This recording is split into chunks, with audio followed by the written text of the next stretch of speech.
On this episode, we're talking with an agent and a team leader who has accumulated 123 units in his rental portfolio while leading and growing one of the largest sales teams in Virginia. We're talking with Jared Davis out of Richmond, Virginia, about how he's able to stay focused on growing the real estate team, and yet how the hell do you build a portfolio of 123 units in just a few years?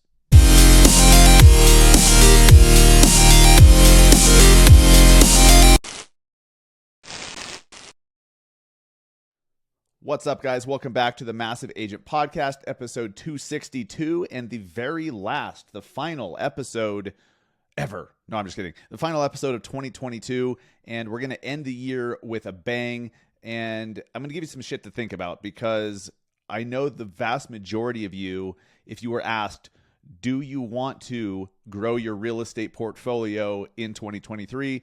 I don't know any of you that would say no. And if you did, why? That's a weird thing to say. So it's something that all agents want to do. And so I thought, well, shit, let's just talk to an agent who grew a sales team, who scaled their team. I think Jared said he has 25 agents.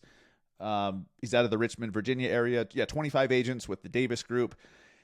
And at that same time, over the last few years, he's built a rental portfolio of 123 units. Now, that's crazy. He's going to explain to us today. He's going to share exactly how he did that and how he financed it, how he found the properties, all of that.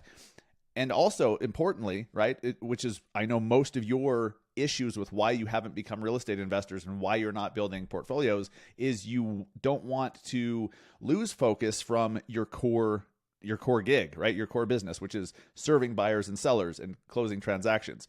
Well, Jared scaled the transactions, scaled the team, and his rental portfolio. So how the hell did he do it? He's going to share that with us today. So the whole theme of this show is how do we make 2023 so much more profitable? How do we lay the groundwork for wealth creation? How do we start to build our net worth in 2023?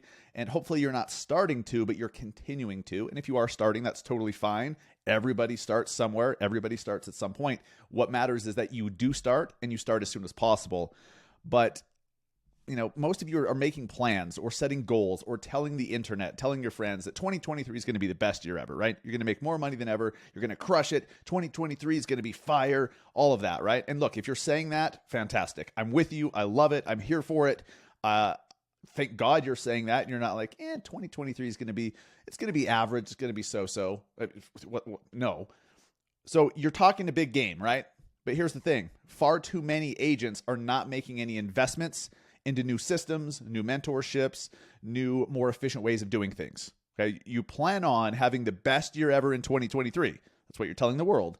Yet, you're not really doing anything different. Okay, you're planning to use the same old broken systems, same old platforms to do this shit. So if you want to have any shot at truly leveling up, I'm not just talking about going from selling 20 homes to selling 27. Like, if that's your goal, great, but aim higher. You should be like 20 to 80, right? Let's really level this shit up.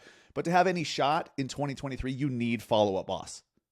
And because you are a listener of this show, you are going to get a 30-day free trial from Follow Up Boss. They don't give that to everybody. If you just go to their website, it's only 14 days. So Massive Agent listeners, 30-day free trial. They don't even ask you for a credit card until you're ready to actually buy, which is amazing. They're that confident, and they just want to remove the friction from you trying the product. Try it free for 30 days, no credit card required, and see why the vast majority, like most, if not, well, you can't say all, but pretty much all the big ones, all the largest, highest selling agents and teams all use Follow Up Boss. You're going to find out why. Just go to massiveagentpodcast.com/followupboss, massiveagentpodcast.com/followupboss, and get started on the 30-day free trial today, and leave your damn wallet in your pocket. Leave it in your purse. Leave it on the desk. If you don't even carry a wallet anymore, like I usually do, I just use Apple Pay everywhere I go. Awesome. You don't even need that shit. So try Follow Up Boss immediately, and that will lay the groundwork for an amazing 2023 as long as you use it and get going.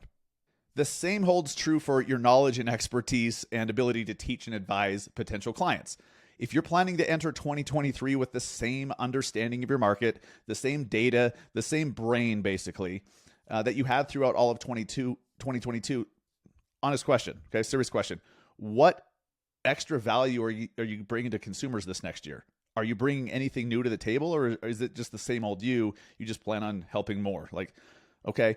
But I highly recommend you use a cheat code, the cheat code that so many of the highest producing agents all around the country are using to stay ahead of the fast moving market and all the crazy impact of interest rates, which has been dramatic this year, as you well know. The cheat code is called Keeping Current Matters. Okay, they're all using KCM. You can get a free trial of KCM today by going to trykcm.com/BAM, B-A-M, and see why KCM is the hack for any educator, any advisor, any high-level real estate agent in the industry. Try kcm.com/BAM. When you have a better understanding of market conditions and have some perspective on today's market versus where were we 3 years ago and all of that, and then what's coming, when you understand that, you're going to be better able to really distill it down and educate consumers on what they should be doing and help them make better financial decisions. It starts with Keeping Current Matters. So last words before we get into our talk with Jared Davis, investor, broker, team leader with the Davis Group at eXp Realty out of Richmond, Virginia, real estate investor extraordinaire. He's a young guy, like he's younger than me, and he has 123 units. And I talk to him and I'm like, wow, fuck me. Like, what am I doing with my life? Basically, I'm actually quite pleased with my life, but nonetheless, I wish I had a portfolio of 123 units. And so this is kind of a call to action for me personally. Like when I was talking to Jared and we were recording this, it lit a fire under my ass. It's like, why can't I do what I'm doing and also be investing in real estate? And so it's happening. Things are in the works. The ball is rolling. And I hope it is for you as well. I want you to take a step back and turn back for a second. Just look at the beginning of 2022. What an insane year it's been. So much has happened this year, and all of it's positive. Okay, the way I look at it, it's all positive. January, February, March, who the hell would have thought that at the end of this year, we would be talking about 7% interest rates, and when the hell are they going to go back down again? And is it a buyer's market? Is it a seller's market? Are prices going down? Are they not? Like back in January and February, it was insane, right? It was absolutely on fire, insane, demand through the roof, multiple offers, multiple dozens of offers on every property. But it changed so fast because of interest rates. It's really interesting to see how fast things change, but also give yourself some credit because you adjusted along with it. It happened so fast, and a lot of us were unprepared, but because you've been listening to this show, you've been doing research, you've been experienced, you've been, you have some common sense, and you are willing to take action, you've been able to stay ahead of the curve, and you've been able to adapt with it, and you've been able to grow with it. And if you haven't, you're still, I'm telling you right now, if you're listening to this show, you want to grow. You have a desire to do better. You have a desire to level up. If you didn't, you wouldn't be listening right now. Like right now, you would not be hearing these words. So give yourself some credit for that. Excuse me. Give yourself some credit because the majority of the agents out there are sitting on the sidelines. They're sitting down. They're confused. Their head is in their hands, and they're like, what do we do? Like, I keep doing the same shit. It was working last year. Why isn't it working now? They just don't know what to do. And let's be honest, a lot of them do know what to do. Well, I'll go ahead and say most. Most know what to do. They just don't fucking do it. They just don't do it. You're doing it. You're committing to doing it by being here listening to the show. And now it's time to take some action. All right. 2022 has been crazy, but the shift has happened. All right. It's not like we're in the middle of the shift. The shift has already happened. Now it's going to continue shifting a little bit, but you know what to do. You know what to do. You need to be seen more. You need a shitload more exposure. If you did not hear last week's episode, what agents need to do for success in 2023, go listen to that, episode 261. You need to hear that because if you focus on those 5 things, I promise you 2023 will absolutely be the year that you're telling everyone it's going to be.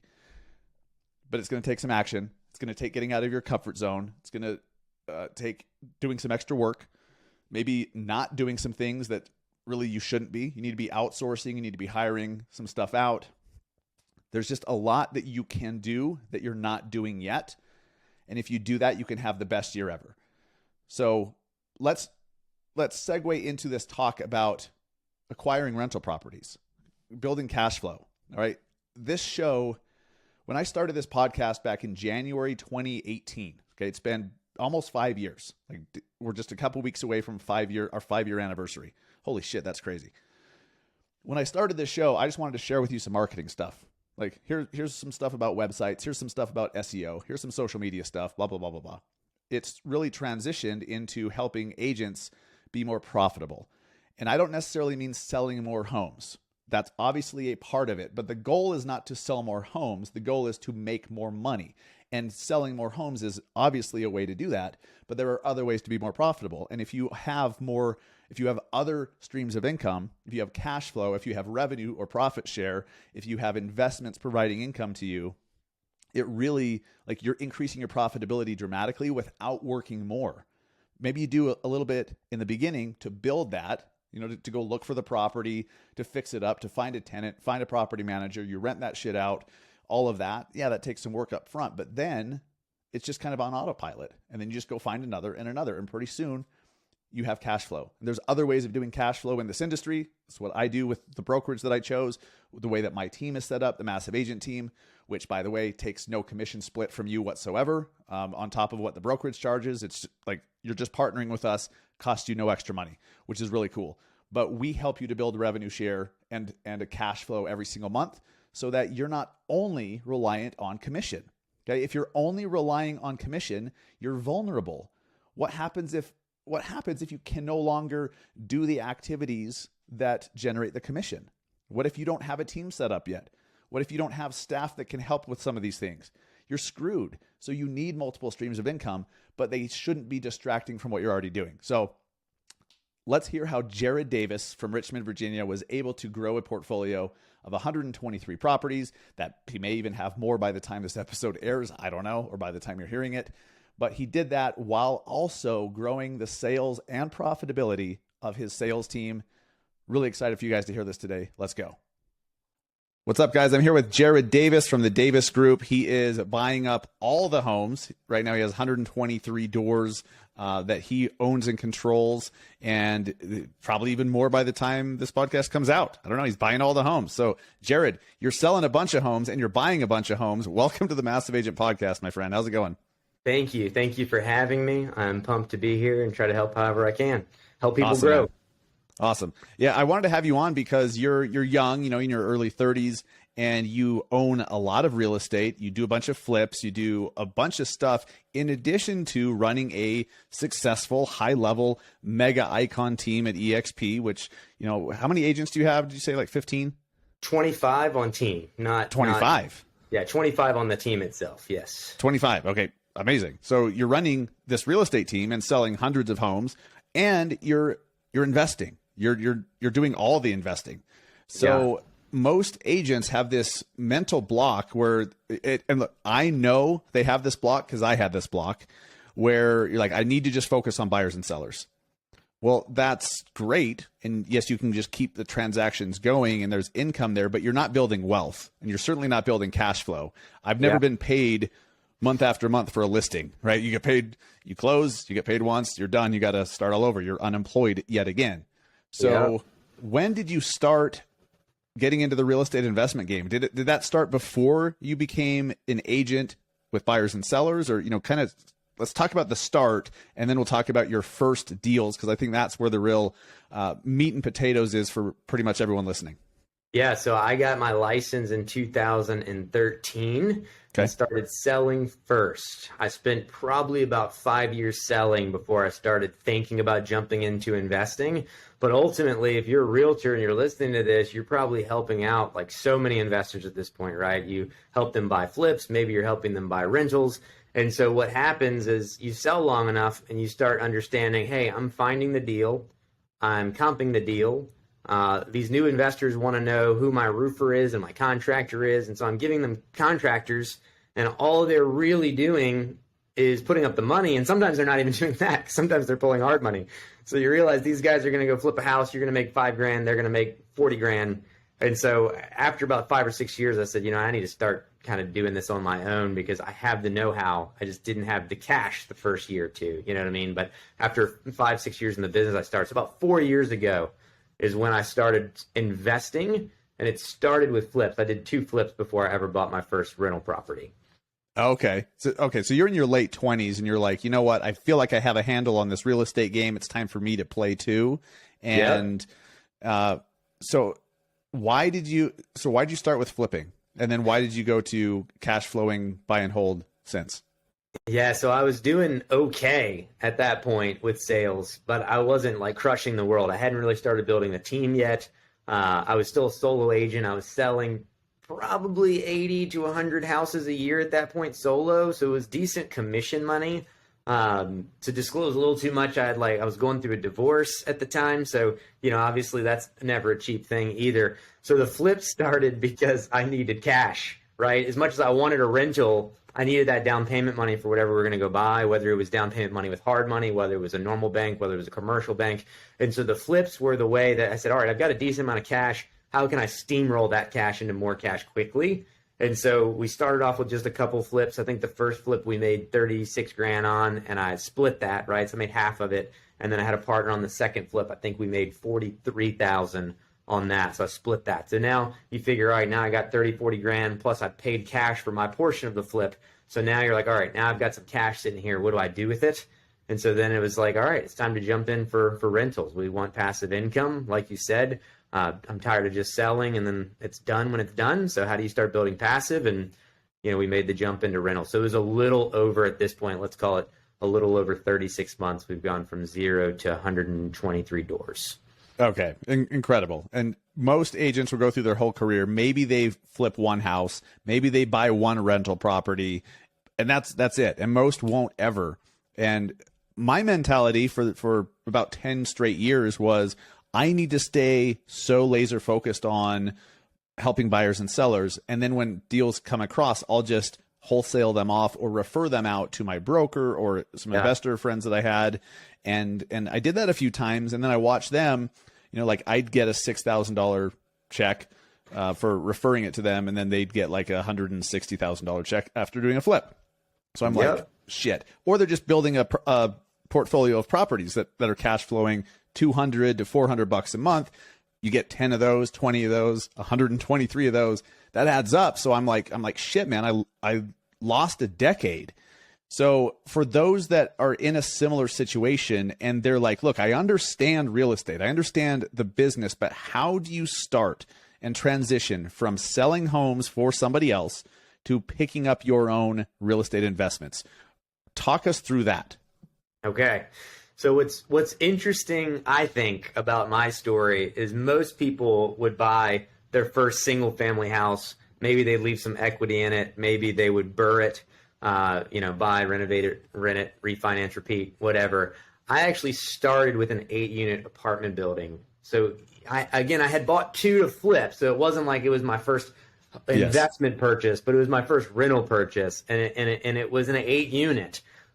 It was not only an 8-unit, but it was an 8-unit that wasn't even in my direct market. So it is in my state, but I still own the building with partner, and it's about 2 hours from where I live. And so I actually just, for those people that are nervous about getting into a new market or they're nervous about just jumping in, not only can you jump in, you don't have to buy a single family. You can go multi if you want. And if you want to go into a different market, you can go into a different market. You just have to do the research on numbers, right? At the end of the day, the numbers either work or they don't work, right? It's pretty simple. And so if you're in the business as a realtor, you should have a pretty good idea of comps and ARV. You should have an okay idea of rental rates. And if you don't, it's as easy as just calling a property manager or two and saying, hey, if I have an apartment for you to rent because I don't want to manage this myself, what can you get for these units? If they're A class, B class, C class, right? It's pretty simple to at least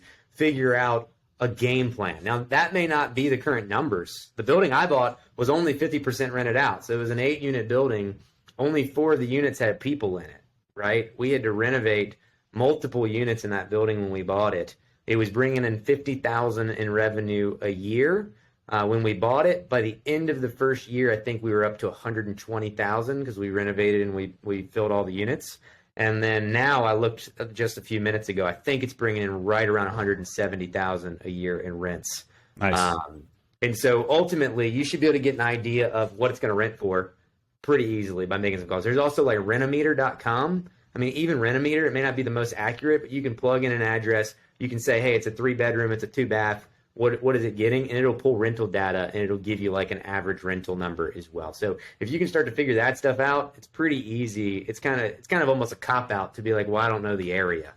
You know, yeah. it's a super excuse to be like, I don't know what I can rent this for. I mean, you can make 2 calls and have a pretty good idea of what it's going to rent for. So I think that's step one, is just knowing your numbers. And right now, with interest rates changing, with everything going on, with how it's going on, you really have to watch what people are marketing with their pro formas, because they're putting in all these rent increases over the next 3 years, if that's even going to happen, right? They may be factoring in pro formas with old interest rates that aren't an interest rate anymore. They may be saying at 4 when it's at 6. So you do have to do some due diligence when you're analyzing stuff to purchase. Yeah, but the flip side is, as bad as people are at that means that there's also people making mistakes when they list the properties that you can take advantage of. So the 8 unit that I bought was listed on July 4th on freaking the holiday, and it was listed as a quadplex, not an 8-plex. So we put in an offer on July 4th, sight unseen, because it was $840,000. So that's $105,000 a door, even though it was being marketed for $210,000 a door, right? We just caught that this is not a quadplex, this is an 8-plex. How'd you find that? If it's in a different market? It was in MLS. So a guy on my team has the MLS access out there because it's an adjoining MLS. Before that, I actually don't think he had MLS access. I think we just had an agent we knew out there, like, just set up a feed for us so we could get what was coming in. And it came in. And again, I give all the credit to my partner. You know, if he tries to listen to this, like, he's the one that called me and said, hey, I see this on MLS. So that's the value of good partners too, is, you know, I have multiple partners. I keep my eyes on everything all the time, but I know I've got 3 or 4 other guys that keep their eyes on everything all the time. And between all of us, you know, we can put together deals. So some of you may say, like, I don't want to do this with a partner. I want to own it for myself. I want to pass this to my kids, whatever. Like, all of those are really good excuses to own the property on your own. But good partners are great. I mean, bad partners can ruin you, but I love a good partnership, because there's always going to be something that you don't want to do that they probably do. You know, my partner on this building loves to go down to the area and check the building out and see what's going on. And, like, I don't want to do any of that, but, like, he also doesn't want to have anything to do with finances. And so I pay the mortgage and make sure people get paid and get the bills out. And, you know, there's all these little things that partners can be great for if you end up wanting them. This gives a lot for agents to think about when they jump into this. Let's focus some more on, like, this friction between this desire to start buying rental properties or doing flips, whatever you want to do, and actually doing it. What are some of those worries that you had before you took down that 8-plex? Well, and let's start with that. Like, you know, what was holding you back? What were your concerns? What were your misconceptions? And then I have a follow-up question after that about why the 8-plex. But you know, a lot of agents I talk to are just like, dude, how do you pay for the thing? And that there's so many options, and it holds them back, right? Like, was that one of yours?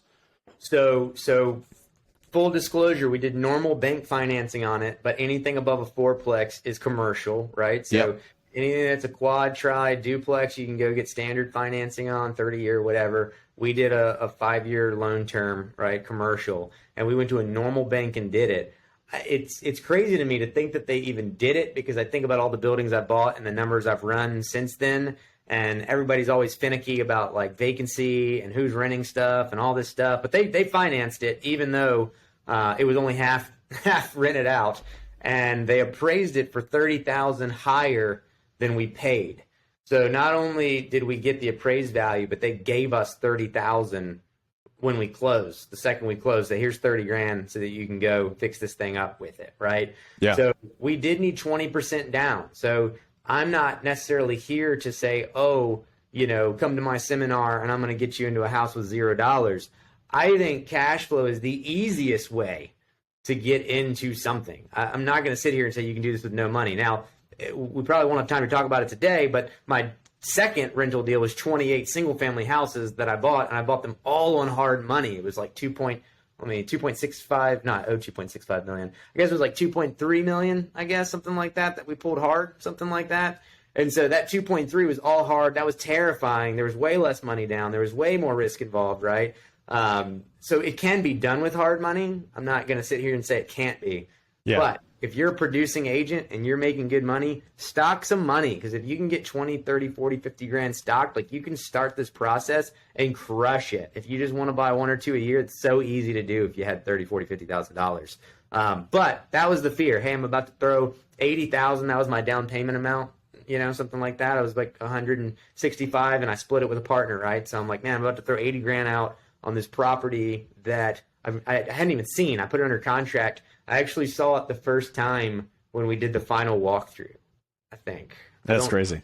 I think I saw it at final walkthrough because I think the inspector went out without me, so I saw pictures of the inspection report, which as an agent, you know, those are the most terrifying pictures that you can get, right? It's like the inspection report is just like, here's everything that's falling apart on this building. So the only thing that I really had to go by was like the inspection report. And it was like, all right, can we overcome these things? Okay, yes. All right, let's move forward. But ultimately, it's 80-some thousand out. I knew they were giving us 30,000, but I also knew that we'd probably need another 50,000 on top of that. So at the end of the day, just for people running their numbers, I bought 8 units with a partner. My total out-of-pocket cash was $112,500. I know that because I refinanced it the next year, and the bank said, how much do you want? And I said, I know I could pull more equity, but I just want the cash that I put in it. And so we took the exact amount back out. It was what we had it. So that was the biggest fear. $112,500. I don't care who you are. You know, if you're getting into this game and you're new, that's a lot of money. So it's the potential that I could lose this money. What if we don't get it renovated in time? What if we can't get it leased out in time? What if we don't get the rental amounts that we want, right? All of those were the basic fears. But to combat that, all I told myself was, hey, at 50% rental, this thing pays the mortgage, right? It doesn't make me any money, kind of breaks even. I'm going to have 100 grand sunk into it. But like, I always think about my worst case scenario. Am I going to die? No. Okay. Well, what's the real worst case? The real case is I have 100 grand tied up in a property that I don't make any money on. That's the worst case. And if I can get past that worst case, then I can move on to my real scenarios, which are I'm probably going to make money, but how much money will I make? Right. Putting that type of money down is like, that's intimidating, but first off, you have to have it. And I know where I was looking at real estate investment at the time, early in my career, as a way to start getting money coming in. It wasn't that I was like, oh, here's some money that I have set aside, let me put it to work for me, which is obviously the smarter, wiser route. I was like, hey, this could be an option for me to start generating some extra money, because I wasn't doing so hot back then. And that's what fucked me up. So obviously, yes, you can buy homes with zero down. There's creative financing strategies. There's all that stuff. It exists, right? But for those that are intimidated already and you just want to get in the game, it sounds like your advice is solid. Like, start saving some damn money. But how much should they save? Like, how much can you really do some damage with? I honestly think that you can do it with as little as 20,000, like, safely. But I would love, and again, if anybody wants to reach out to me, they're welcome to. I'll walk you through. If you want hard money, like, I'll walk you through that too. I don't care. But I think 50,000 is like a sweet number, because again, I went with 112 and I bought 8, and again, that was 50% of what we needed. But even if you cut that in half, with 6 figures, you should really start being able to get into some kind of quadplex, depending on what market you're in, right? If you just want to build singles, and you're already a realtor, you already have MLS data, like, put a feed on and don't be lazy in the morning and wake up and look at everything that's coming into MLS and be ready to throw an offer in on it before anybody else. That's cash, with no inspection, with no appraisal, with no anything, and lock it down. Because guess what? Bad agents are listing that crap all the time. I mean, the amount of deals that I've gotten because I've thrown something out, not a lowball offer, right? Not the guy that's coming in and just writing 100,000 under offers all the time and seeing if something sticks. Don't waste your time. But when you see a deal come up, just be ready to jump on it. Like, meet wholesalers, do business with them, sell some of their houses so that they start calling you, and then you look at their deals and be like, this is a good one. I'm going to take it. I'm not going to give it to this investor. I'm going to come in. 50,000 is good, because if you want regular financing, that typically is enough that you can go put 20% down and have some renovation money. if you want to do it that way. If you don't want to finance it normally because you're like, man, I really got to lock this thing down and they don't want normal financing, I got to write this thing cash, and you want to run it hard, again, at least you can give it a hard money lender. Maybe he wants 10% down. So you go buy a $100,000 property, you only need 10% down plus whatever your points in closing are. Maybe that's another 5 to 10, so you're 20. Now that 30 is your reno budget, right? But it's also going to pay your hard money payments. It's going to do everything you need to do while you're turning that property over. And then your goal is 6 months you're out of there, right? You can easily get a refinance done within 6 months. Some banks will do less. But even if you just said, hey, I got 50 grand to start, I'm going to do one every 6 months. That's 2 a year. Right. 50 grand is getting you into 2 a year. And again, I'm not saying you can't find out. Like my hard money guy will give me money without me giving him anything. Like if I call him and I'm like, I need a 200 grand right now, and he's like, how much is the project going to cost you? I'm like 190, but I got to pay you some mortgage payments and stuff like that, right? It's like he's going to do it because he trusts me, right? I've held $3-4 million out with him at one point. You have a track record. Yeah, but the realistic outlook is that someone's going to want 10% down, 20% down, and then you got to have that buffer, because if for some reason you run out of money from them and you're still renovating because you didn't realize all your joists were bad or your HVAC was broken or whatever, right? Like you want to have that cushion. So I could sit here and be that guy that's going to fluff you up and say, oh man, 10 grand, we can build you a rental portfolio. Yeah, we can. But if one thing goes wrong, you're probably screwed. 50 grand, you can buy 2 every single year, keep 50,000 in equity, and essentially you're making 100K in equity every year. By year 5, figure out what you want to do with it. You got 500 grand in equity. Do you want to start selling the first 2 and just making 150 to 200 grand a year, buying 2, selling 2? Or do you want to keep them forever and build it? Or do you want to roll them into, a multi-purchase, right? I mean, sky's the limit. But I think 50,000 is what I would tell most investors if they were to call me. That's solid. I wish someone was honest with me in the beginning and just said, look, like, you need 50K. I would have said, okay, cool, let's go put together 50K. Most agents have a spending problem. They don't really have an earning problem. They have a spending problem. And so I was shopping at the mall yesterday with my family, just watching people just throw thousands of dollars around on plastic shit for people that they probably don't even like that much. And then they don't have any money left over for themselves. Like, we have it so backwards as a society, and our industry is no different. So if Jared here at 33 years old is saying, I have 123 properties that I own, go get 50K and you can get in the same game, you should probably do that. Like, start paying yourself. I need to do a better job of that. I think we focus on, well, I'll just make more money. Well, it's not really that easy, is it? Because you're spending, just if you have bad spending habits, that just they increase as your income does. So what can you, around that topic, what advice do you have for your agents? Anyone who is like, hey, Jared, I want to join your team so I can learn to do what you're doing, and they are working on the financing. Like, how do they do this? What else do you tell them? So the good thing about, I guess, if you're on my team or you're in our network, really, is that if I'm trying to partner and help you. So the hardest thing for me in this business is finding the deal, right? Like, when you're a new agent, you don't have money and you've got time, like, you can go out and find the deal, but then, like, it's hard for you to consolidate the deal because you don't necessarily have the money to do it. Then you start to get where you're like, successful and you're selling 50 houses or 100 houses a year. Now you're making the money, but to sit there and just scour properties and look through garbage to find a good rental, right? That's when you start losing it. For the people that are tied with me, a lot of times what I tell them is, if you find the deal, I'll write a check for it if we have to, or I'll hard money it with you. I'll walk you through it. Maybe it's not a 50-50 ownership thing, right? You know what I mean? They may not deserve 50%, but depending on what it is, maybe it is. We found one the other day and it was just one I didn't want. And I told my agent, I said, look, I don't want it, but I know somebody that will. I can call anybody in our line right this second that I know I flip with. They'll probably take it. I just don't want the area. Whatever I mark it up for, I'm like, I'll split it with you 50-50, right? So that was a 50-50 deal, because I knew even if I had to put the cash out, it's only for a day. And then, my guy can make 7,500, 10 grand. I can make 7,500, 10 grand, and then I'll move on to the next thing, right? So that's kind of the people that I'm that are around me, that are close to me. That's really what I'm telling them. Don't let the lack of financing mess you up. If you want to go find the deal, we're going to find a creative way to make sure that it gets financed or it gets bought and we turn it over and that you make your fair share.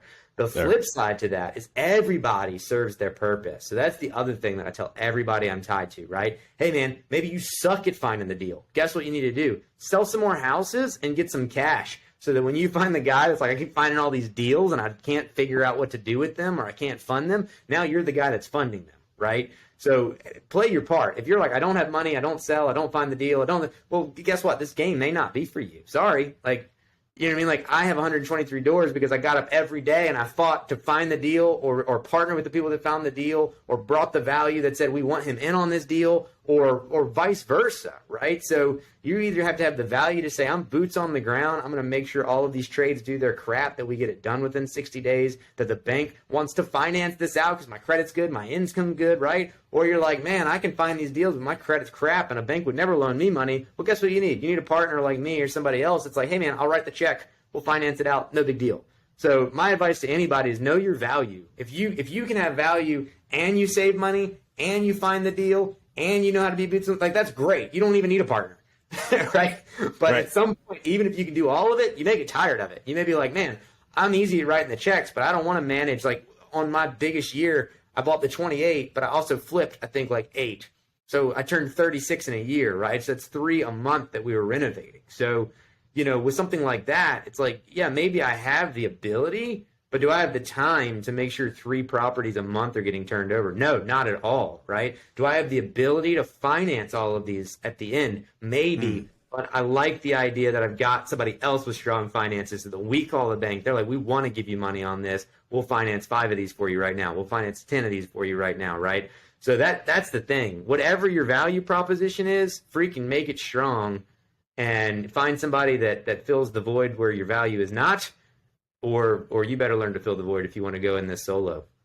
You mentioned a couple things. First, you mentioned a while ago that I think is important to highlight, and then I'm going to take this in a totally different direction. Okay. It's important. You mentioned to become friends with and buddy up to the wholesalers. You know, that this is no different than if you're an agent and you're looking for lead sources, like you go to Zillow and you buddy up with Zillow and you buddy up with your Facebook ads and with Homes for Heroes and whatever, Google ads, whatever your lead sources are. Wholesalers, people that are going out there finding deals and they just want to hand it off to someone for a referral fee. If you know a bunch of those people, there's your lead sources. Like they can just hand you a deal. You pay them a wholesale fee for that service, and then you take it over. So like it doesn't have to be so hard, and that's worth mentioning. But also, why I think you have to reverse engineer what you want, right? I think most people would say they want to get into real estate investment for the cash flow. Mm-hmm. Okay, is that the only way? Right? I know a lot of wealthy people that don't get into real estate investment actively themselves at all. They just invest in a real estate investment trust or a real estate fund. So they're still in real estate. They still have some ownership in a syndication or whatever, but they're like, here's my money. You go do it. And I just want a return from it. So you don't have to do all this, but if you want to, this is how you do it. And the syndication thing may not be a bad idea just from a work to return standpoint, because Talk about that for a second. What is a syndication? Because I don't think most agents really know what that is. Yeah, so syndication is essentially a group or person that comes together and buys into a property, but rather than them putting up all the money, they're the ones that found the deal. They're going to do the work. They're probably not going to manage it. Some managers are syndicators, but most of the time you're still going to have an actual property manager that comes in. But then whatever money that's needed, they're going to raise that from outside investors, and then they're going to typically give them the lion's share of the ownership. So the way that I've seen it broken down a lot of times is, let's say it's a $10 million property and you've got to raise $2 million, right? They're going to raise that $2 million. Maybe they have some skin in the game. If you're a syndicator and you're proven, maybe you got nothing. Maybe you come to the table and you're like, I'm not putting $1 in. I've proven that I know what I'm doing, and people may be okay with that. But let's say you say, look, I'm going to put $200,000 in. I'm going to raise the other $1.8 million, right? That $2 million, there's your equity split now. And most of the time, that syndicator is going to give away 70% of the profit, right, on that $2 million.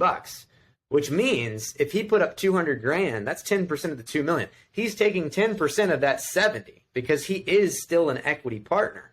But now that other 30% that's left, he's going to take those profits as being the guy that syndicated it. He raised the money. He did the work. You just sat back and wrote a check. So you wrote your $200,000 but did nothing. You're going to make the same profit he makes on his 200, but you're not going to get the profit out of that 30.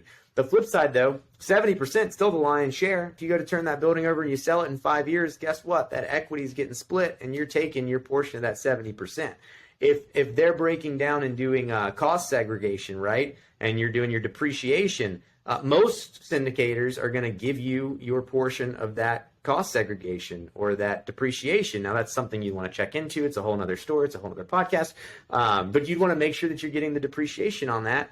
But again, typically, as somebody that would be a limited partner, an LP, and a syndication, what you'd be shooting for on most deals is probably 8% a year on your money, right? Just standard.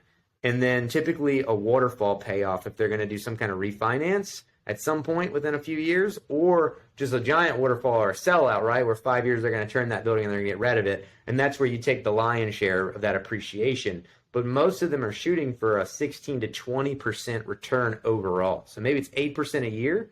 So if you put in 200 grand, right, you're going to get 16 grand every single year for 5 years. And then when they sell it out, you're essentially going to get that same 16 grand times 5 for the 5 years multiplied at one time plus your equity back. So now you get your 16% all up front, or your 20% all together, but you still get your money each month or quarter or year. So if you're trying to do this by yourself and you go buy one house, you own the house yourself, but you have to do all the work. You do get the depreciation, you do on the asset, you are paying it off. I think there's value in both. But in this market, if you're like, dang, these things are selling at 5 caps, and then I buy it and it's only going to make me 5% on my cash on cash, if I could take that same and make 8 to 10% and then also get another 8 to 10% compounded each year by year 5, it's worth looking into.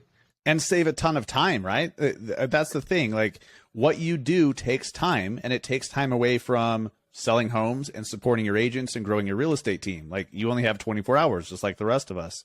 So, and I'm not saying it's not worth doing, but you just have to be honest with what you want to get out of it.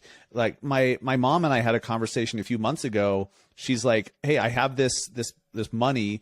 I really want to put it to work in real estate. Like, where do I get started?" And she's thinking she wants to flip homes. And I'm like, the learning curve there is insane. It is. It's insane. So just go earn 8 to 10% and do nothing. Like, you're literally just writing a check. You just have to choose wisely. Yeah. So I'm an advocate for all of the above, because some of what I own is partnerships where I've just raised money and I'm in on the partnership. And that's great, because I know, I guess they could screw up and it could crash and burn. But as long as they do their job, then I know I'm going to get my returns and I'm good. And then I've got stuff where I own it and I'm meeting the appraisers and I'm refinancing and I'm putting my personal guarantee on there, right? So it's a mix of all of it. And I'm single family, I'm multifamily, I'm modular row house. I mean, I am all about whatever turns the cash on cash return for me, right? And so I don't think there's one way to skin this cat. Like, you just got to figure out, what do I want? Do I want 20 multifamilies? Do I want 20 single families? Do I want some mixed use? You just got to figure it out and go for it and learn your numbers. That's and why? Why do you want those things?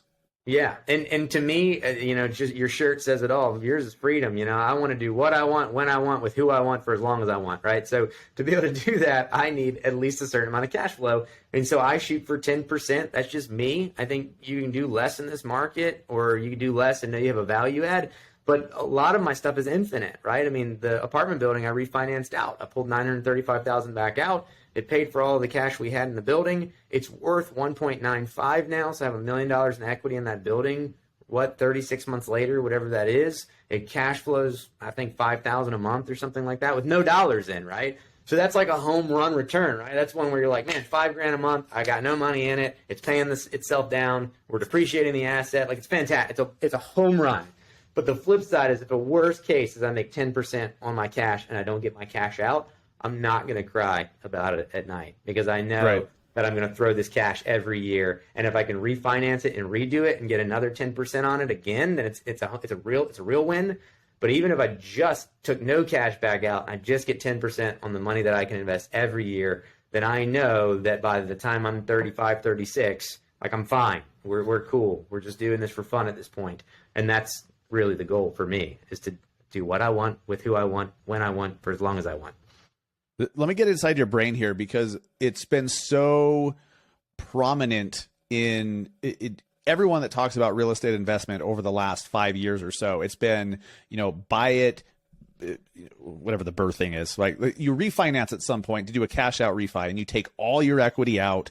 And the thinking there is that you take that equity and you go buy something else. Like now you have more cash to then go do it again and again and again, and it just keeps growing, right?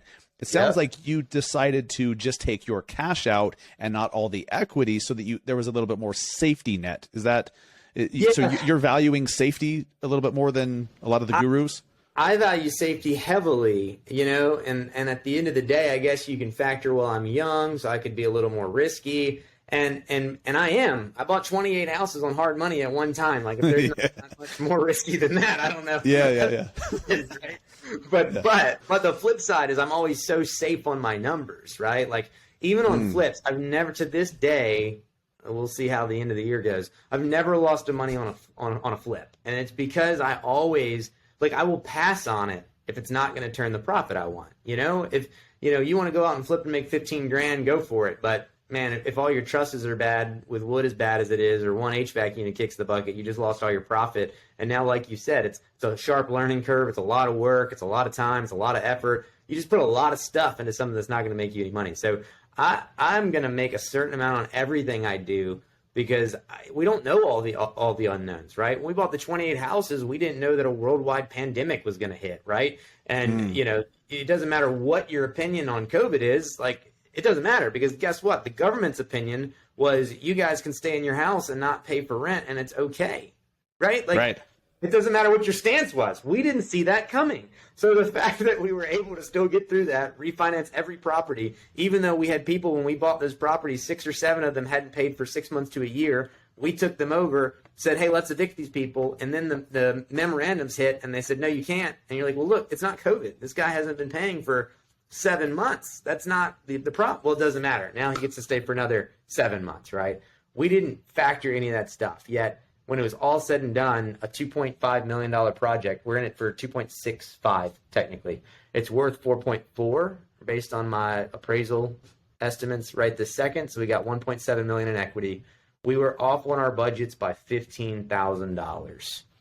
So at the end of the day, a $2.7 million project, I had to stroke a check for less than 10 grand to split the difference to fund the account at the end, after a worldwide pandemic completely crushed rents for 7 months. So I'm always going to err on the side of caution. And maybe I don't get ahead quite as fast as somebody else that takes those risks and hit those losses, but I'm cool with 123 doors in 3 years, because my goal was 100, and I hit that in 3 years. So now my goal is 500 doors in the next 5, and I think we'll hit that too. So I'm good with it. I'm just curious, during COVID, when there was that foreclosure or eviction whatever it's called, memorandum, is that what it's called? Moratorium. The moratorium. Yeah, that's the one. Yeah. How many, like, what percentage were still paying the rent? So was it most? Most were still paying. We had the people that just weren't paying before and they stopped. Yeah. Right. And then you had some new people get in and stop. But what a lot of people didn't realize, especially if you only had like one rental, is most of the government programs would cover your rent. You just had to fill out the paperwork. And when it was up to the tenants to be able to fill it out, none of the tenants would fill it out, because they don't care about their credit or their life or their rental. If you're going to be that guy that's just not going to pay for a year, like you're assuming all of your stuff sucks, right? Like, you're not to hell with it all anyways. Yeah. Yeah, exactly. But once they said, hey, we're going to let the landlords fill this out, then we were golden. We had our management companies fill it out for us. Hey, come in for a Starbucks gift card, sign off on this thing so we can send it in for you. And we actually had, $30,000, $40,000 in rent relief sent to us to help out. But that has since ended. The funds run out. We're kind of past all that stuff. But now we're back to evictions too. So we were able to, start pushing evictions again and move forward. So crazy. I know it's another subject, but it just goes to show. No, I was just curious. Yeah. Good you are at reading the market. It's like the book, The Psychology of Money. It's got a great chapter in that book about the fact that we think we can judge whatever, like life changes, but you can't. You can't look at things like the effect of like 9/11 and see how that jacked up so much stuff. Like when they break the chapter down, just how that one event, no economist could have called that because it was a random event, just like the pandemic. You just couldn't call it. So to me, I want to make sure that I'm never making an investment that's going to cost me my home, that's going to cost me my livelihood, you know, and if it takes me a little bit longer to hit 500 doors or 1,000 doors, I'm cool with it because I go to sleep every night and I wake up super chill, you know, super energized, super happy because I know that maybe not everything is the right decision, but if it's the reasonable and rational decision that lets me sleep at night, then I'm okay with it.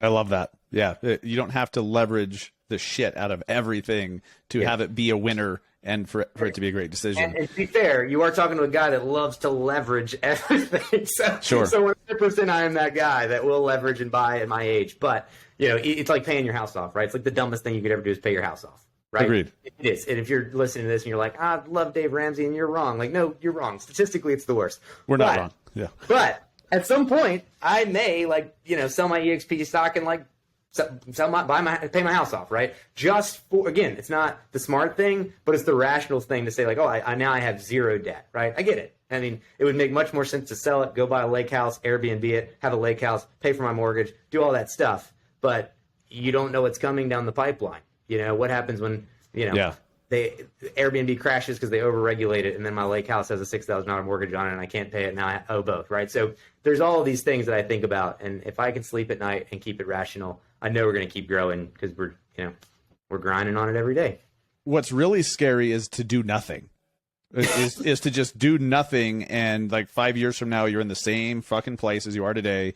And to me, that scares the shit out of me. Is complacency and just lack of growth, like this stagnant life. I'm not interested in that whatsoever. So for those who are listening that have a decent real estate business, they want to jump in, start getting some rental properties. Maybe they want to do some flips. They just want to start really taking advantage of all the opportunities that come across their desk.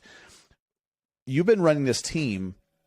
Anyone who's in a similar situation, give us some words of wisdom, some words of caution. What did you not expect? What I want to get at here is, how can they not crush and kill their golden goose, which is their real estate business, to get into this other real estate investment side of things? You know, I guess it really depends on how many deals a year you do, right? Because let's say you're us and you can do 200 to 300 deals a year. Well, I'm not buying 200 to 300 deals out of my real estate company, right? Maybe I get a few, right? Like in a best case scenario, maybe you get 2 flips, right? And then maybe you get two BRRRRs or two buy and holds, right? Well, if you're doing 100 deals a year as a solo agent, or even 50, would you take away those 4 deals if you knew that now you're going to have 2 houses and $100,000 in equity at the end of the year, and maybe 2 flips that make you an extra $100,000? So I'm going to replace $20,000 in commission with $200,000 in income and equity and ownership. I'd much rather take that hit, right? It's the same principle as running a team, right? I have 25 agents. I sold less houses than I've ever sold personally this year. And guess what? That's exactly what I want. I hope in 2 years I never sell a house again. And I hope we're still selling more houses and we're making mortgage and title and commission and everything off of it, because that gives me my time, and my profit on that is so much higher than it would be if I just gave it to another investor. And again, if you only do 5 deals a year and they're all investor deals, I still think you should take your 4 and figure it out, because you're going to make a lot more on those 4 that you took than the 5 that you sold. But I think the principle applies regardless, right? We keep our investors happy. We have 7 or 8 investors. We sell every flip that they come up. They're never like, Jared, you're flipping, so we're not going to sell our flip with you, right? It is what it is. I find crap I don't want. You know what I mean? It's in an area I don't want. It's in a price point I don't want. It's a gut job, and I don't like dealing with Richmond City permits. So I'm just like, forget them. You know, they'll sit on my permits for 6 months, and I don't want to deal with it, right? So there's going to be things, or even just being tapped out. Like I said, we did 36 one year. At some point, I'm just like, look, man, I got $4 million out in hard money right this second. Cash is okay, but, you know, we're paying payments. Like, at this point, even if I find a good deal, I'm passing it on. So you're never going to be able to do every deal, because you're either not going to be able to handle it, or it's just not going to be a fit for you. Don't force a deal that's not a good deal because you're trying to get in. Just wait for the right one and do it. And it shouldn't affect your real estate business. It should make it better. Because the flip side, is for those 4 that I kept and made an extra 200,000 on, there was another 3 or 4 that I found that I didn't want, that I didn't flip, but I wholetailed them off, or I wholesaled them off, or I put them in and I made 40 grand on one or 25 grand on another. So I can put together another 100,000 in income on the deals I don't want, and it's still better than me putting it in the MLS for a 3% commission. And you could be listening to this and you'd be like, Jared's a scumbag, right? I see those posts all the time on social media, and I'm like, this is from someone that definitely does not make 6 figures or 7 figures a year in this business. You see those all the time? Jared Davis is a scumbag post? Not Jared Davis specifically, but like you people that go out and do what you do are like scumbags, and you're screwing these up. No, we're not. Like, most of the houses I buy, I go in and I'm like, ethically, I'm a realtor. I have to give you the best option. This is what we could sell it for on MLS. This is how much money you would make. This is what it is. And they're like, well, an investor offered me 50,000 less, and I'm just going to take it. And you're like, whoa, slow down. Did you not just hear everything I said about how you can make $40,000 more? And they're like, yeah, but I don't want to deal with the realtor, and I don't want to deal with this, and I just want to go to Vegas with my money and do whatever, right? Whatever the heck it is. And so I give them a better alternative. I'm like, look, that guy is a jerk. He's just going to buy the house and not close on it and then sell it to me and make $30,000 in assignment money, and I'm going to buy it for that. So why don't I give you $15,000 more than he offered you, and I'll write you a check right now and we'll close it out, if that's what you want, right? So I will always look out for the interest of the person. You know, it's going to win for me regardless. I'm not a jerk. I'm not a scumbag, right? Like, I'm going to do what's best for the seller, and because I'm a realtor, right, I do fall under that code of ethics. Like, I do have to tell people, hey, look, you know, I think this guy's trying to get one over on you. This is probably worth this much money. And if it works for me, great. And if I lose a deal or I put it in MLS and I make $40,000 less because I told them that, that's great too. Because at the end of the day, again, I go to sleep well knowing that I'm only out to help the people that I talk to.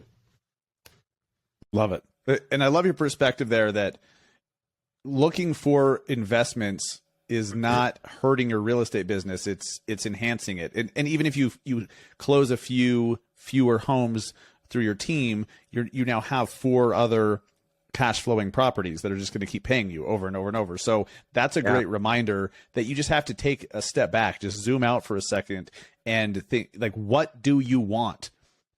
Most agents are doing the equivalent of flipping their entire lives, but with buyers and sellers. Just one transaction after another. There's zero cash flow. So a lot you can do in this business, man. And it's cool to watch what you've done as a fairly young agent with a pretty dang big team of 25. That's awesome, man. So before we wrap this up, Jared, we like to do these rapid fire questions with our guests and just pick either or, one or the other. You can elaborate if you choose to, or we can just blow through them. And then we'll give everyone a chance to hear where they can connect with you, find you, learn from you, and, you know, potentially partner with you on a deal, all of the above. Can I throw one more tip out for people? You may. So everybody knows B.A.R.K, right? Right. It's like anybody listening to this, if you're like buy, renovate, rent, refinance, repeat, we're not blowing anybody's mind at this point, right? Everybody gets it for the most part. I can come back and talk about it. Whoever, a million people can. B.A.R.K. Have you heard the acronym? I haven't heard that yet. No. All right. I didn't make this up, so I'm not like, don't think Jared's a genius. He did it. It's B.A.R.K. But I think just as a tip, if you're listening to this in this market, what you're finding is you're analyzing deals and the numbers don't work as well with the interest rates. Now, if it does work at the interest rate, buy it because rates will come back. You'll be able to refinance. It'll be a great investment if they're working at 6%, right? But I think everybody should be looking to B.A.R.K houses moving forward over the next year. It stands for buy, assume, rent, and keep. So what you're going to be looking for, you're going to be looking for houses that were bought over the last 2 years, right? You know their interest rate's 2.5% to 3.5%, right? But you're going to get a lot of these people that need to sell. Maybe they bought when the market was high. They're not able to get what they want with commissions. They want out of the house. They need out of the house. They can't afford to sell.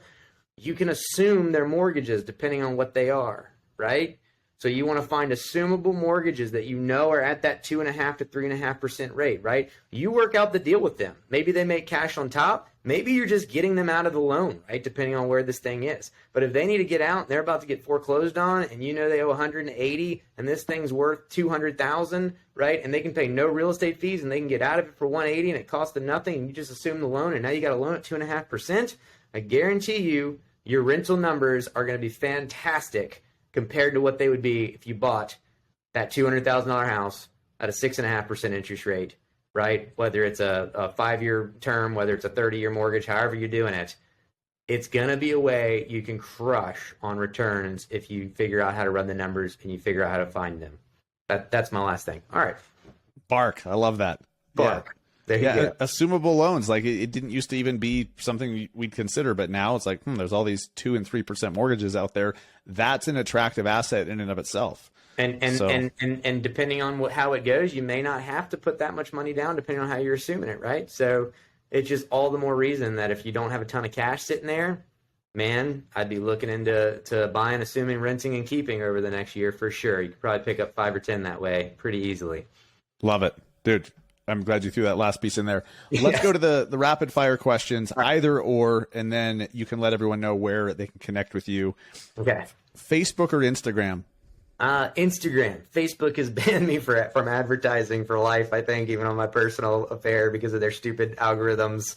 Oh, God. Lots of dumb rules there. So definitely Instagram. It's _ the Davis Group. It's the worst Instagram tag ever, but it's out there now, so it's kind of hard to change. But it's 2 underscores, the Davis Group. There you'll find kind of all of our stuff from selling to our podcast to, YouTube channels, all that good stuff. All right.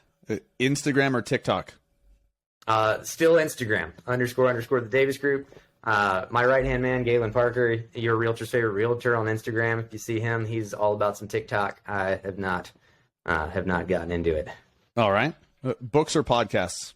Podcasts. Well, so I listen to Audible 24/7. Podcast, I listen to a couple, but I stay listening to 2 or 3 books at a time. But we film a podcast too, so we're always running our own.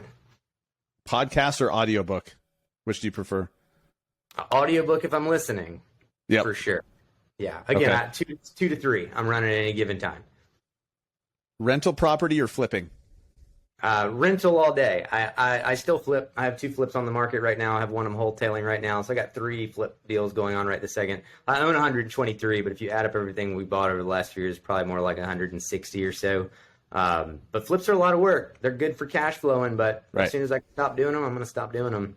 That's right. Burgers or pizza? Burgers all day. New York or LA? Ooh, good vibes in both. LA, I think. Really? Okay. Just the temperature, you know what I mean? You got like a steady temperature all the time. I'm a car guy. You can't drive good cars in New York City. You just That's true. That's true. It's a shit show to drive anything. NFL or NBA? Oh man, I'm gonna make a lot of listeners mad. I have no idea. Formula One, it'd be F1. I have no sports background at all. Okay, fair enough. Mountains or beach? Mountains. I like to snowboard, so yeah, mountains for sure. Nice. Podcast or vlog? Still podcast. We film a vlog on our YouTube channel. As far as watching them and stuff like that, yeah, I think podcast for sure. Fair enough. YouTube or Facebook Live? Again, YouTube. YouTube's great. We have 2 channels. Mega Agent Academy is one. It's agent training, and then one that's more centralized to our area, living in Richmond, Virginia. Same thing though. I love YouTube. We're getting good viewership, good replies. It's the game changer, I think, for our business personally. YouTube's freaking powerful, man. It's awesome. Yeah. Rich Dad, Poor Dad, or Millionaire Real Estate Agent? Rich Dad, Poor Dad, for sure. I don't know about all of Robert Kiyosaki stuff he's saying now. I see in the news, but Rich Dad, Poor Dad's classic, man. It's hard to it is hard to not take something out of that book. For sure. Uber or Lyft? Uber. I don't even know if I have on my phone. Really? I definitely Uber. I would answer Uber, but then I use Lyft all the time because I get Delta Sky Miles when you go to or from an airport. That makes sense. All right. But then I get Uber gives me Marriott. Well, whatever. It's all good. Gary Vee or Grant Cardone? I mean, Grant Cardone's an EXP guy. I like that. True. But I always forget about that. That's crazy. Man, it's tough. Gary Vee, I was going to say Gary Vee's got so much energy, but so does Grant, man. It's hard to, that's a hard one. I'm going to go Gary Vee. That surprises me. I took you as an Uncle G guy. I like them both. That's why I say it's a hard choice. But when you look at what he's doing, I mean, I like what he's doing with the REITs and stuff like that. I think Grant Cardone is a master marketer. For sure. Right. He's a master attention getter, which is part of marketing. Over real estate, over everything. I think he's just good at branding himself. But Gary Vee, I think, puts out a lot of helpful information for people. So I'm going to go Gary Vee. 1,000%. All right, dude. I know you've already sprinkled this into our rapid fire answers, but where can people find you? What's the best place to connect with you? Perfect. Instagram __ the Davis Group. Mega Real Estate Talk. If you like to listen to podcasts, you can just search Mega Real Estate Talk. It'll pop up on all of your favorite stations. If you look up our YouTube channel, which is Mega Agent Academy, you will find the video versions of our podcast if you want to chime in for the agent training there. We're going to try to start doing shorter versions as well. I find that people's attention spans can be tough, so we want to kind of do 8 to 10 minute videos of all of our 40-minute podcasts just to get to the meat of it, so you don't have to hear, us just small talking. And then we also have a Living in Richmond, Virginia channel. So if you're looking as an agent on what kind of content works to pick up buyers and sellers, that one's been very, very fruitful for us. We're getting about 11 hours a day of viewership on that now. So you may not be from Richmond, you may not be looking for a house, but if you're a realtor and you're like, oh, what works on YouTube, check out Living in Richmond, Virginia. Hell yeah, man. Jared, thanks for joining. Thanks for sharing. Email me too, Jared at centralvarealty.com. JARED at CENTRALVA realty.com. If you're watching this, even though I'm not giving out my phone number on here, you can see my phone number. It's right behind us if you're on the video. So if you've watched this, then you may look out and actually get my number to call or text, but I'll leave that out of the audio. Cool, man. And we'll link to your social profiles and whatnot Perfect. In the show notes, or if you're watching on YouTube, in the description there as well. Jared, appreciate it, man. Great show. Hey, thank you for having me. This was great. Absolutely. All right, guys. Appreciate you listening. Whatever you heard that inspired you, whatever you heard that gave you some new insight, it makes you want to take action. I urge you right now, today, at the very end of 2022, take that action. Or at the very least, start moving towards doing the thing, right? Lay the groundwork for it. Take the first steps. You've got to start doing it now, because if you kick the can down the road, the can doesn't stop rolling. It just keeps on going. I know that from personal experience, and so do you, if you're being honest. So you've got to start shit now. You got to start making plans now. Maybe you're like, well, I need to fix my credit. Well, then start doing that now, for the love of God. Why wait? Don't use that, my credit's not very good, as an excuse. And by the way, spoiler alert, there are many friends of mine that buy properties all the time that never use their credit. Their credit, their income, their credentials never come into play because of creative financing. There are other options out there, which we're going to be diving into this coming year as well, to give you more tools in your tool belt to help buyers and sellers. This is something that I really learned recently. I wish I would have understood this in the first half of my career. But when you can show up at a seller's house and you can give them multiple options for how to serve them, you are a much more valuable agent. You're having a much deeper impact on the community than what 99.9% of agents do. Probably you show up at a listing presentation and you're like, okay, here's option A. I'll list your house. What's option B? Oh, refer to option A. You can only do one thing for people. Now, some of you have investors that you work with and you're like, hey, we could list it, or you could, I have an investor that'll buy it. You don't have to fix it up. They're not going to pay you as much, obviously, but close in a week, no repairs needed, convenience and speed. Cool. That's much better than most agents, but there are other options as well. You can take over someone's property and start making their payments for them, and they just hand you the keys. They don't get a foreclosure. There's all sorts of things you can do, but you have to learn what those are. When you give yourself the tools to build your real estate portfolio, you're also helping more buyers and sellers at the same time. That's what we do. That's how you know we are in a great profession and that we are in a noble profession. And I hope you understand that. Guys, I'm going to wrap this thing up. That's a wrap for 2022. We'll be back next week with the first episode of 2023. We're going to start the year off with an absolute bang, and I'm stoked. We're going to hit 1 million downloads this next year. I'm going to turn 40 this next year. I'm going to put it out there. I'm going to reach $1 million a year in income this year in 2023. And man, I'm freaking stoked. So I'm excited to see what you guys do. If you found this episode valuable or any of our episodes, I ask you, please share it with someone in the industry who you think would find it valuable too. If it helped you, who else would it help? And then please share it with them.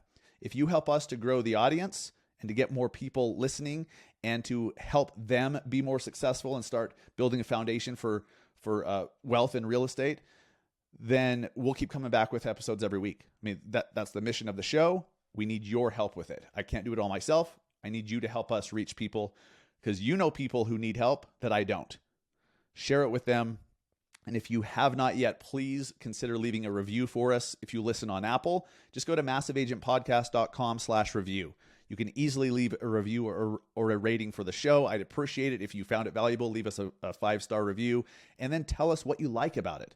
It only has to take 20 seconds. Just type a little blip, blip, blip about what you like about the show, and it helps our podcast grow within the platforms. If you listen on Spotify, they now allow reviews. Please leave us a review on Spotify as well to help us reach more people there. Please take the action. Not just action. Please take the action. You know what that means for yourself.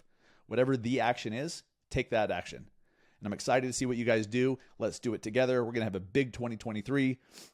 You guys who are members of my team or want to be, freaking stoked for you. If you want to learn more about the Massive Agent team and how we're able to become business partners without charging you any extra commission split whatsoever, reach out, send me a DM on Instagram, and we'll talk. We'll show you how it works and see if you are a good fit for us. We're not looking for anybody. We are looking for the right people, and we're looking for entrepreneurial, growth-minded, collaborative people. So if that's you, maybe we should chat about what the Massive Agent team looks like for you this next year. Appreciate the hell out of you guys. See you next year.